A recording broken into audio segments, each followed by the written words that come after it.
not a great camera angle of me, but that's okay. It's not a great camera angle for anyone. Not a great camera angle, but that's You want to okay. switch? No, I'm a little okay. further It's back. Bookshop, and thank you so much for coming out tonight. So we're here to celebrate Meghan Riordan Jarvis and the launch of her book, End of the Hour. So congratulations, Meghan. So Meghan is a psychotherapist specializing in trauma and grief and loss, and she works in private practice in Washington, D.C. After experiencing PTSD and the deaths of both of her parents within 2 years of each other, Meghan started the platform Grief is My Side Hustle, which includes her popular blog, links to her podcast under the same name, and her free writing workshop, Grief Mates. Meghan offers public and private sector consultation to leadership teams working to increase emotional fluency in care and decision-making and intentional business culture development. Meghan's memoir, End of the Hour, was just published with Zibby Books this month. So, yay! And in conversation tonight, we have Hope Edelman, the author of 8 nonfiction books, including the bestsellers Motherless Daughters and Motherless Mothers, and her most recent book, The Afterproof. Her work has been published in 17 countries and has sold more than 1 million copies. Motherless Daughters, often considered required reading for any woman who's lost a mother, is now in its 3rd edition and has been in print for nearly 30 years. A Motherless Daughters workbook is in process for publication in 2024. Hope has spoken at venues and conferences all around the world, from the US and Canada to Australia, the UK, and Dubai. She's appeared frequently on television, including Today, Good Morning America, CNN, KTLA, CBC, Good Morning Washington, and Good Morning Australia. She's a life coach with additional training in narrative therapy and runs weekend retreats and weekly online support calls for women who have lost their mothers. Hope lives in Los Angeles and spends summers in Iowa. Okay, come in. Please take some chairs. There's lots of chairs up here. I don't know. We smell really good. You can. I know. I can't believe I can't hug everybody right away. Oh, thank you so much for being here. There are so many friends in the audience, and I am. We trust that you smell good. So thank you. I deeply appreciate that. We're going to go there. We got to go there. Oh, it's so good to be here. Welcome, Meghan. Thank you. We are here today. We have gathered here today to celebrate Meghan and the publication of her extraordinary memoir, End of the Hour. In addition to writing and coaching, I'm also a nonfiction writing instructor. I help people write memoirs. I developmentally coach, and I'm giving this my double stamp of approval. Meghan, I had no idea you were the writer that you are. I've known you as a therapist. I've known you as a colleague, but you're an incredible writer as well. So, and it's an incredibly brave and honest book. Every page I thought, my God, she's really going for it. You know, she's just, what was she thinking? She's all in here. Yeah. And so I was wondering, I mean, if you can just start by giving us a little background. It's a story for anyone who doesn't know. It is the story of a trauma therapist who experiences PTSD or reactivated PTSD from childhood. I'll let you explain the dynamics of it, and goes into a treatment program herself. So can you just give us some background about how that came to be? Sure. Yeah. Well, first of all, there's so many writers in this audience. You know the surreal thing of having like a person that you deeply admire hold your book. So I could just sit here for a minute, please keep doing that. Yeah, and I'm not tired of seeing the cover and seeing people hold it. It's really extraordinary. It's crazy to be here. So thank you everyone for coming. So End of the Hour. So End of the Hour started as a therapeutic tool for me when I was in the same treatment facility that I send my clinical patients to for trauma.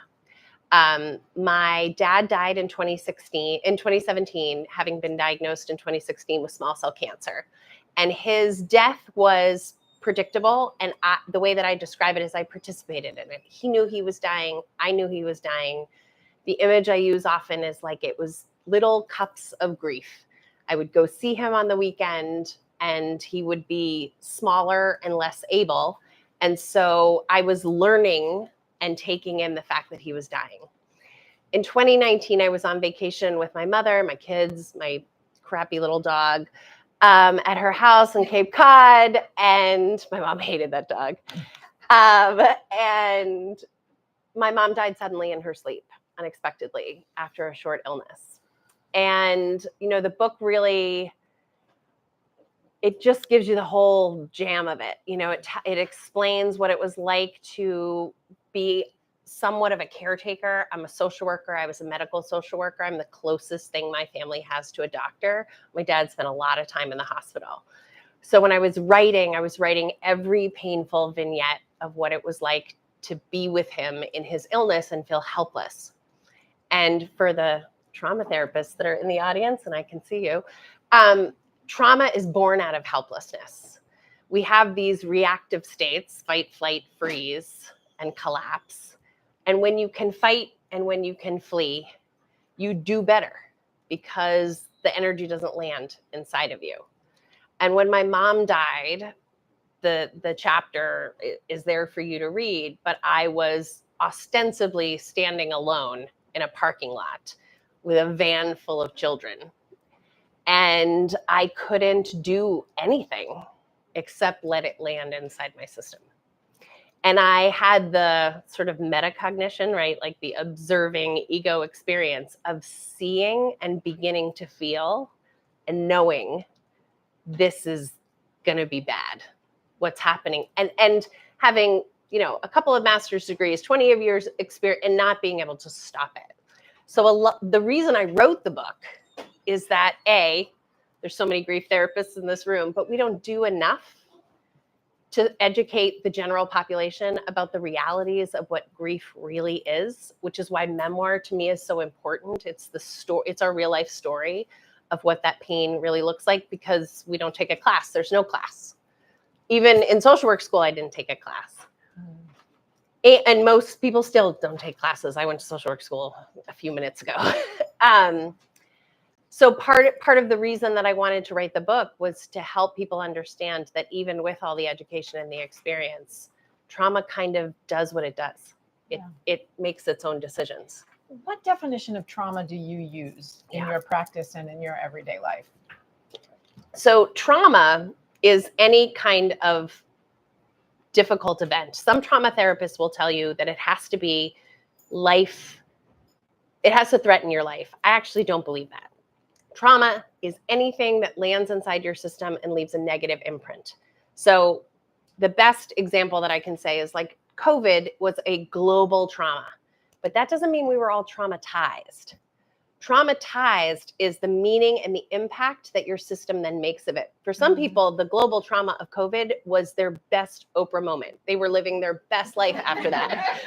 They were not traumatized. And for other people, it left a tattooed imprint that their life was less than it was to begin with, and that they began to feel and believe that life was less good than it was before COVID. So that's my definition. I think of trauma also as a negative event or a distressing event that exceeds your ability to cope or function on your own easily. Right? So that's an important part. It overwhelms your central nervous system. Exactly. So your brain's ability to cope and your body's ability to sort of manage the energy. So your central nervous system is just your spine and your brain.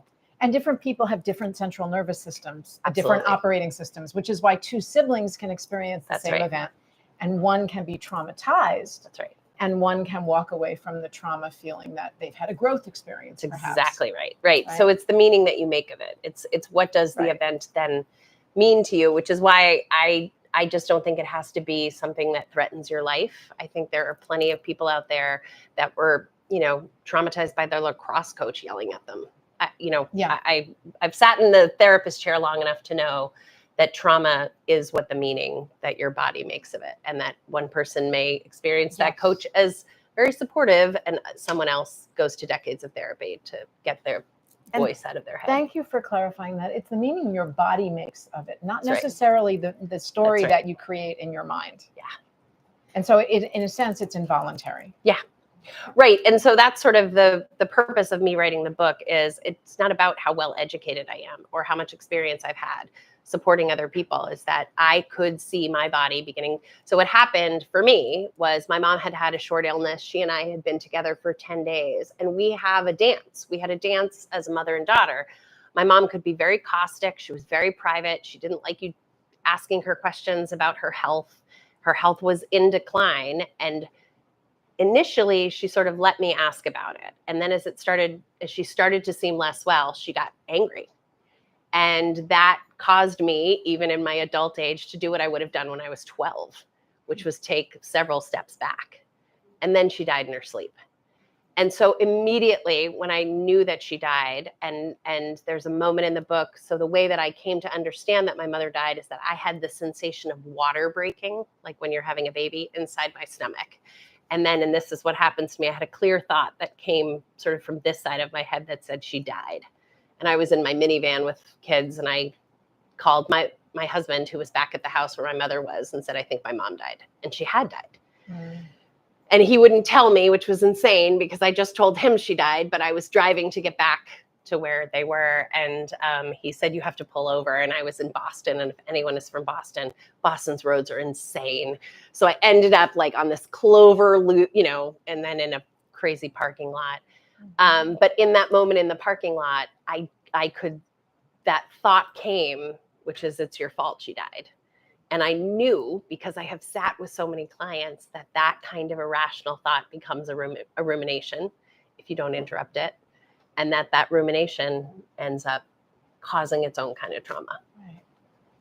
Now, you were diagnosed with PTSD. Yes. And a very significant event happened in your childhood, significant enough that it's the second chapter in the book. Yeah. And it is the death of a neighbor's son or your friend's brother, both. Yes. Both things were true.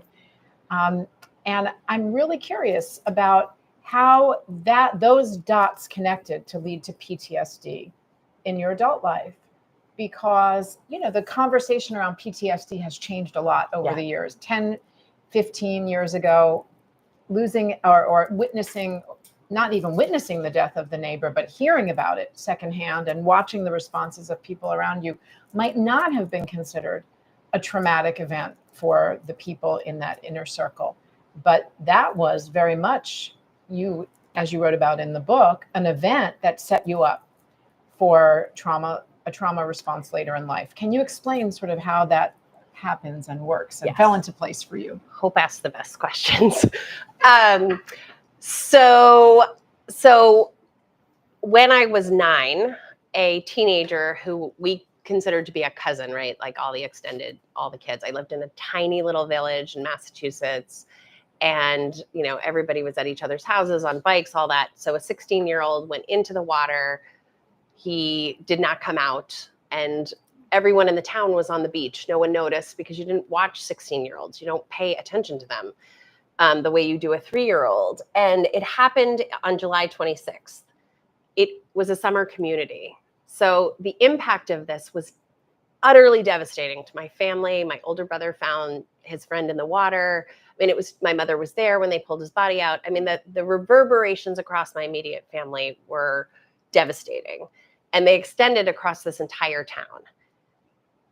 Only until August 22nd, when we then went back to where I spent 3 seasons out of my life, where no one knew that this had happened. And no one ever talked about it again. So it was the biggest thing in the world, and then also not significant enough for anyone to even talk about. So I actually, when I was cleaning my parents' house during COVID, after my mother died, I found the report card from my 4th grade year.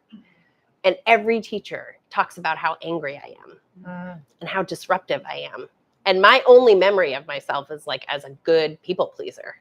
So here it is in writing. I mean, it was devastating. I spent hours crying over it. But in 1983, the understanding of what to do with children and bad things was to keep them separate. So every one of these adults thought they were doing the right thing. And I am significantly older now than they were at the time trying to manage this. So I have a lot of compassion for the impossibility of the situation that this entire town was put in. But we know a lot now. Yeah. So there's a study which is called the ACEs study, which actually it was put together actually as an obesity study, but the intent was to look at the markers of things in childhood that lead to negative outcomes later in life. And Kaiser Permanente and NIH put it together. And one of the things, so the higher your ACEs score, the more likely you are to have certain negative outcomes, including PTSD. And the things that they're looking at are, were you raised in poverty? Did someone die in the home? Are there drugs? Is there abuse? You know, mental illness, things that you would consider difficult for a child.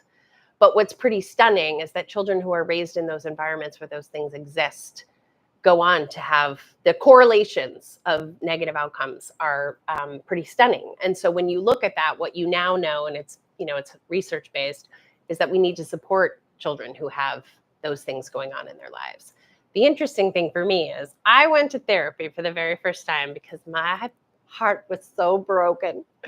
I had been in a relationship that I thought was just going to be the end of all relationships. This was it. And I was summarily dumped, and I was 26. And the reason I went was I got that, you know, when you're talking and you can see that the people are losing interest in what you're saying, right? So that was what was happening, is I was still talking about this heartbreak and like, just how could this have happened? And let's go over the details again. And I had just moved to DC where I still live. And these new friends were kind of like, let's get another drink. Like, let's change this. What movies have you seen? And I was like, crap, if I don't figure this out, if I can't figure out how to be more normal about a breakup, I'm not going to have any friends. So a colleague of mine at this think tank that I worked at handed me this note when she saw me like crying in the bathroom that had a therapist's number. And I was like, okay, these are the people that help you get over bad things. And in that very first therapy session, all I talked about was how my life was over, this relationship was over, nothing was ever going to be good. And at the end, that therapist said to me, did anything bad ever happen in your childhood? And I said no, because I didn't even know to tell her that something bad had happened in my childhood. And she was sort of like, you know, we might talk about your family too. And I was like, they're perfect. They're not the problem. And right. And then I went home and thought about it and came back and was like, you know, since you asked, actually, I don't think it has anything to do with anything, but this teenager died. And she then said, here's the reason I asked. Everything that you described, all the behaviors that you were describing, are hallmarks of children who live through trauma. And then I cried about that for a month because I felt so abnormal in so many of my reactions, to learn that, like, A, that wasn't my fault. And B, there were other people like me who struggled in this same kind of positioning, was really comforting. It made me feel more normal in my abnormality, right? And so, you know, I went to therapy then for like 10 years, and I thought twice a week, and I thought, I did it. I have worked through these issues. I have 5 brothers and sisters, and at the time I had 2 parents, and every one of them went under the microscope, all the relationships, all the friendships, all the choices I had ever made. And I came out the other side in love with therapy, in love with the idea that you could have some agency over how you behaved and felt and thought in your life. And I really thought, this is it. I'm a therapist, and I have figured everything out from my childhood, so it will never come and bite me again.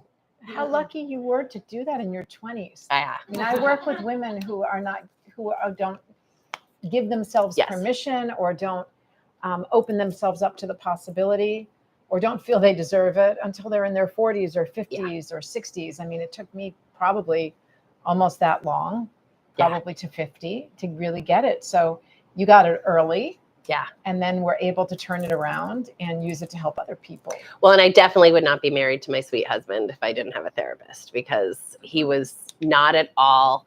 The second thing my husband said to me was that he was moving back to his home in England, like at the end of the summer. And I was like, perfect, we can date. Like, that works out wonderfully. This won't be serious.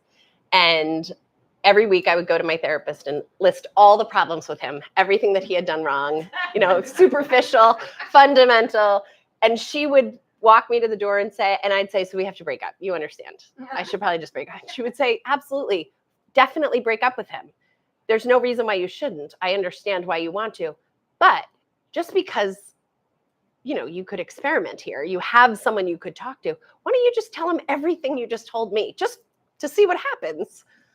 And then I would say to him, he's not someone who had childhood trauma. my therapist told me to tell you all of these things, and then we're going to break up.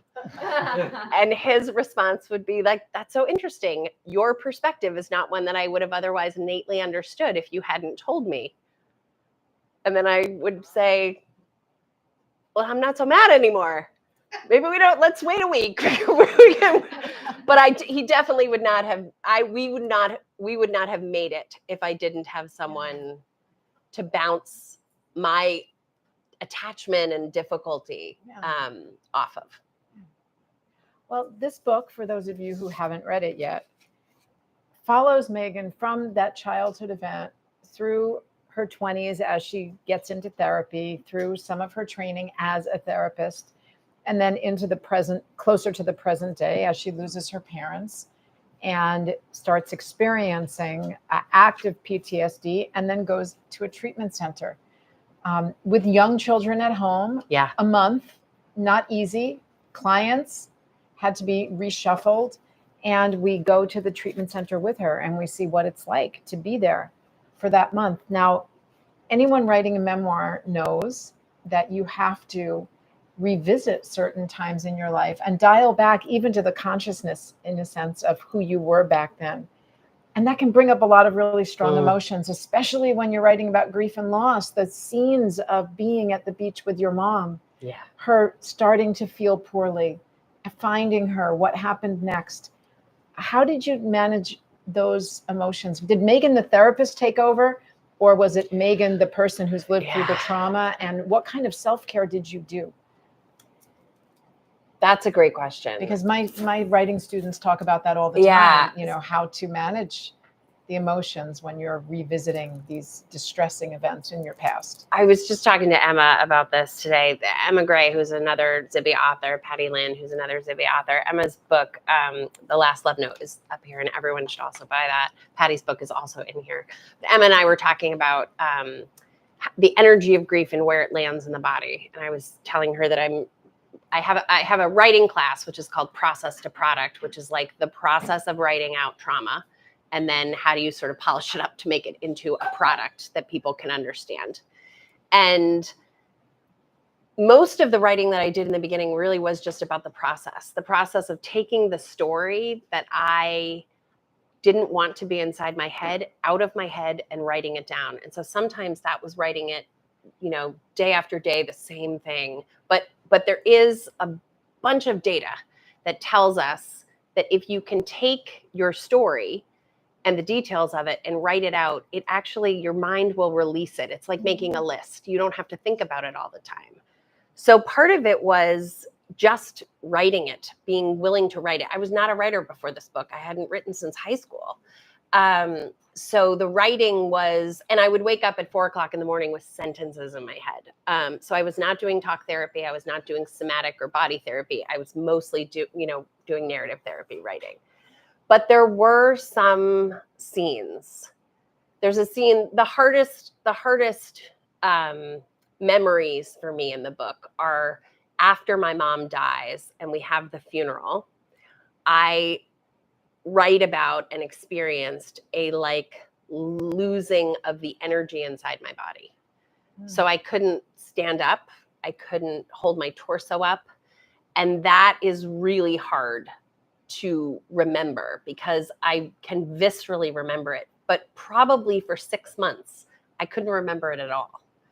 So I had editors who were working with me on the book who were like, so you need to get from Cape Cod back to DC. Can you write that scene? And I just couldn't write the scene because to me, it's the slow mechanism where my body and my mind betray me.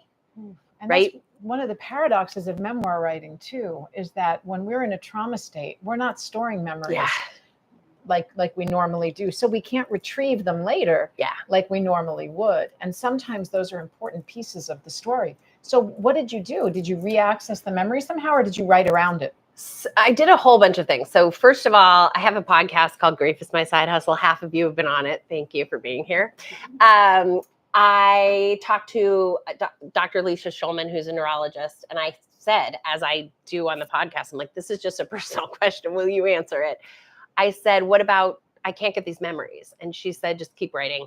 You lived it. It will, when your system trusts that you can handle whatever that was it's trying to protect you from, the memories will come back. And that's I just took that coaching. I leaned on her belief that that was true. And really, I would go to bed and be like, I think I'm okay. I think it's okay. And I just woke up one morning and all the scenes were there. And then when that happened, my husband was a part of that. A psychiatrist friend was a part of that. My best friend was a part of that. So I asked them if I could tell them the story of what happened so that they could hold the narrative in case it went away again. I didn't trust myself to write it down. So I just said it out loud. And then I invited them to offer any details that they thought might be salient that I hadn't remembered. And it was very delicate. It was a very, very delicate sort of moment. And then, there's in trauma, we have this thing called the window of tolerance, which is just sort of like how much energy distress can you tolerate? And I have become really good at staying at a 5.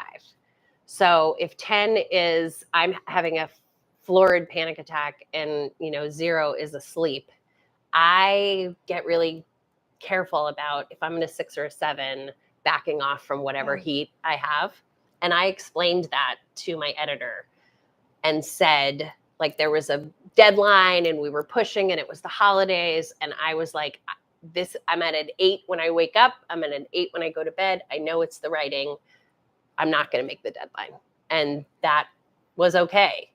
So some of it was advocating, some of it was writing. And I think some of it really was like the thing that I asked my clients to do, which is just lean on someone else's belief that it's going to be okay. Yeah. Like to have the courage to let the story come back to you. Yeah. Yeah. And thank you for bringing that up, because I want to just talk a little bit about general trauma in the population. Most people, I think, when we're talking about the trauma scale or the anxiety scale from 0 to 10, baseline for most people is about a 3 or a 4. Yeah. I mean, it's very, like you said, 0 is asleep. Yeah. I mean, we have stress just from everyday life. Yeah. Stress to get in the car and get somewhere on time. Stress to get food on the table for our kids to eat, whatever it is. And there's a certain amount of optimal stress that keeps us going and helps us meet those deadlines.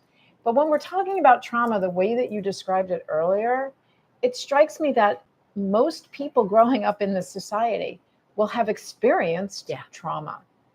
And that's a conversation that I don't think we're having in the larger population. What do you, as a trauma therapist and someone who has struggled with it herself, think the culture needs to do, can do, should do in order to accommodate that? Because 60-something% of Americans will say they had at least one adverse childhood experience, one ACE, before the age of 18. That's 2/3 of Americans. Yeah. And that was before the list was expanded too, to include poverty and community violence and systemic racism. Well, so, Bessel van der Kolk, I'm sure his book is in here, The Body Keeps the Score, has sort of shifted how we talk about trauma in the general population. People have more knowledge and probably use the word more often than ever before. But, if you said to me, I'm hungry, I think everyone in this room would assume at some point you were going to go eat something, probably sooner rather than later. If you are saying I have trauma, there is also something that needs to happen. And that is not something that most people know what to do with. If you're hungry, you know what to do. If you have trauma, what do you do? How do you do it? What is it? So that when people ask, when we start talking in my sessions about trauma, I'm not being facetious. I gently sort of ask, and what have you done about it? How have you managed it? What are your coping mechanisms? I mean, there are some people that their coping mechanisms are causing all kinds of trouble. And what they want to talk about is how they're coping. But and I'm happy to talk about that. If you're drinking too much, we got to talk about it. But we can't not talk about that's a kind of medication for something that no one has taught you how to otherwise manage. And so, again, part of the reason that I write the book, the chapters, the inpatient chapters are some of my favorite. Partly because the proudest thing I am in my life of anything is the fact that I checked myself into this facility.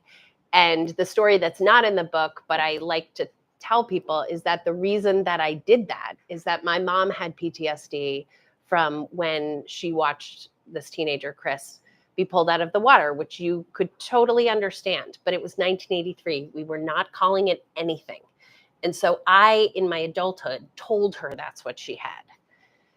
And she was super emotional, thinking like, oh, there is a treatment. There wasn't a treatment then, but there are treatments now that would help someone with PTSD. And part of what happened for me as my body was betraying me, as I was unable to regulate myself back into anything close to a 5, is I was downstairs. I threw my back out pretty epically. And I was in the basement and the doorbell rang, and my daughter answered the door, and it was her best friend. And her best friend said, "Do you want to ride bikes?" And I heard my daughter say, "I think I should stay because my mom might need me." And I was like, oh no, I got to make a phone call. So I was already debilitated. I was already in need, probably for days. But what I really didn't want was to transfer the history of my trauma and my present trauma onto my child. That was like the sort of seminal moment. So when I'm talking to people about, hey, if you're hungry, do you go eat? How do you eat? There's a lot of, I've said this before, but one of the questions I ask as a threshold question to people, particularly men, is, do you go to the bathroom when you need to go to the bathroom? And people look at me like I'm crazy. I'm like, well, if you have to pee, do you pee? Because people with trauma do not always get the body cues or do not respond to them. And I work with a lot of CEOs, and they'll get a little smile, like it's something they're proud of, that they don't go to the bathroom for the whole day. And it's just a way of sort of like reminding ourselves that we live inside bodies, and that those bodies need attention, and that there's energy inside the bodies, and that we have all these different ways that we separate from it. But if you identify as someone who has trauma, what I want to know is, what are you doing to connect to the energy and tend to the energy? I mean, I live with PTSD. So last night I was like overly tired. I had a little flash of an image of my mom being dead. And I was like, oh, I gotta get out of bed and do the things, because if I don't do the things to move that image through my mind, then 2, 3, 4 days from now, that it starts to activate other distress. Can you share what some of the things are with us? Yeah. So bilateral stimulation, this is such a therapy, but bilateral stimulation, just using both sides of your body. So I get out of bed and I crossbox and I kick. I mean, it sounds ridiculous, but when you are overstimulated, when your brain is dysregulated, you have 2 sides of your brain, and what it basically means is one of them, think of it like 2 balloons, one of them is inflated too high. And so if you think about the middle of you as being the scale, the tip to the scale, if you crossbox, you can even that energy out. So 3 minutes of crossboxing is what I do when I feel that kind of dysregulated. I mean, you and I use box breathing, that's also, but generally I have to get the energy out in a kind of aggressive way first before I can calm, before I can go to calm. So swimming would work. Swimming cycling works. would work. Yeah. You know what? I wish I'd taken up speed skating. That would be awesome. Also, right? For bilateral stimulation. I am not graceful enough. Knitting. Does knitting do it? Yeah. So so I have a son who crochets when he feels anxious. So basically, anything that uses both sides of your body, and there are treatments that do this. EMDR does it, and brain spotting does it. But yeah, so that's when I feel distress, and it's always at night. You guys may know this, but anxiety increases as the sun goes down, and so my brain will start to, get a little fiery, and so it's almost always at night that I mean, my husband is like, "What are you doing?" I'm like, "Just gonna do some boxing. I'm just gonna press against the wall." He's like, "Okay, whatever you need." We have a little bit of time for questions. We've got about 10 minutes, I think, before we need to break for the next event. Does anyone have any questions for Meghan that they'd like to ask? Now's a perfect opportunity. Suzanne. Hello, Suzanne. Hello. Can you talk a little bit about generational trauma? Yeah. And, how that is manifests and your experience with it is, and also the idea of generational trauma that just on a cellular level, Yeah. it changes us. I mean, there's a whole study of this, and I'm sure this is not a new word, but the epigenetics of how, I mean, it makes sense, right? We know that peoples who migrate to hot climates, that the way that their body shifts, so their sweat ducts literally change so that they can acclimatize their body to the higher climates. It is not too much of a leap to say than people who've lived as part of a oppressed culture, that energy of oppression is going to show up inside their DNA. And I think that's an important question to be asking now while the world is on fire in the ways that it is, that there are cultures of people who are experiencing new levels of activated trauma that they never expected to see in this generation, that echoes stories that they've heard from their grandparents and their grandparents' parents. And, one of the things about trauma, one of the hallmarks of trauma, is that you appear to have an outsized reaction to something, right? And so, I grew up with a grandmother who, I'm sure this is true for some of the rest of you. If there was like a tiny drop of tomato paste in that container, we were cutting that open, washing it out. I mean, she did not waste anything. And I used to kind of laugh at it. And she put food on her plate in a way that didn't even look like it was going to be appetizing. And when I would say to her, you don't have to put your salad and your spaghetti together, she would say like, well, this is so decadent. There's so much food here. She grew up with food instability. And even though I didn't grow up with the same level of food instability, I felt it. Anytime I ate with her, I felt it. She ate weird.